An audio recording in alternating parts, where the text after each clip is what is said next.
আসসালামু আলাইকুম প্রিয় শিক্ষার্থী বন্ধুরা, তোমরা যারা 2025 সালে এসএসসি পরীক্ষা দিবা আর মাত্র কয়েকদিন বাকি, তোমাদের জন্য একটি দারুণ সুখবর নিয়ে এসেছি। প্রিয় শিক্ষার্থী বন্ধুরা, তোমরা উপরে দেখতে পাচ্ছ যে এসএসসি পরীক্ষা উপলক্ষে আরএমপির নিষেধাজ্ঞা। প্রিয় শিক্ষার্থী বন্ধুরা, আরএমপি কি আর কেন নিষেধাজ্ঞা দেওয়া হয়েছে, চলো একটু বিস্তারিত জেনে নেওয়া যাক। আগামী 10 এপ্রিল থেকে শুরু হতে যাওয়া এসএসসি ও সমমান পরীক্ষাকে কেন্দ্র করে বেশ কিছু নিষেধাজ্ঞা জারি করেছে রাজশাহী মেট্রোপলিটন পুলিশ আরএমপি। রোববার 6 April RMP police commissioner Mohammad Abu Sufian স্বাক্ষরিত এক বিজ্ঞপ্তিতে এ নিষেধাজ্ঞা জারি করা হয়।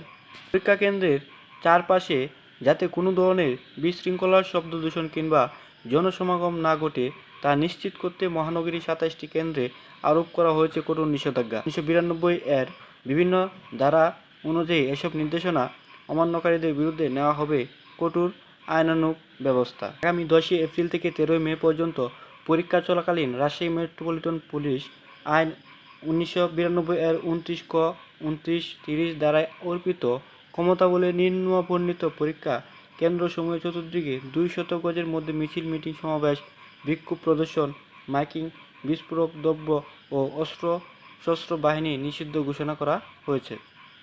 এছাড়া রাজশাহী মেট্রোপলিটন পুলিশ আইনের 26 এর ট এর ই রস্যই এবং 33 এর ক, ঘ, ঘ দ্বারা অর্পিত ক্ষমতাবলে সর্বসাধারণের ব্যবহার্য স্থানে বা এর সন্নিকটে লাউডস্পিকার ব্যবহার, কোনো প্রাক্কন বাড়িতে মুখে বা বাদ্যযন্ত্রের সাহায্যে গান বাজনা করা, গান বাজনা বা অন্যান্য শব্দ বড় করে শোনার জন্য মাইক্রোফোন, লাউডস্পিকার বা অন্য কোনো যন্ত্র ব্যবহার করা, অন্য কোনো প্রক্রিয়ায় শব্দ করা অথবা কোনো প্রাঙ্গণ বা ব্যবসা কেন্দ্রে এমন কিছু ব্যবহার করা যাতে বিকট শব্দ হয়।